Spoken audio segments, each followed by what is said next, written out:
Ilulunsad ng AFP, NCRCom at NCRPO ang Ronda Patrol. Ito ang motorcycle riding soldiers and police tandem sa gaganaping seremonya sa Camp Bagong Diwa sa Bicutan, Taguig City ngayong umaga ng Biyernes.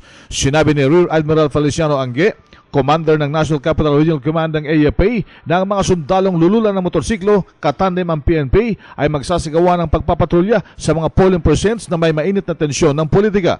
Ang mga ito ay magsasagawa ng 24/7 o 24 na oras na pagpapatrolya sa iba't ibang bahagi ng Metro Manila sa panahon ng halalan. Magkatuwang na ilulunsad ni na Admiral Angge at NCRPO Chief Boyce Rosales ang nasabing motorcycle tandem o Ronda Patrol na mag-iikot sa Metro Manila.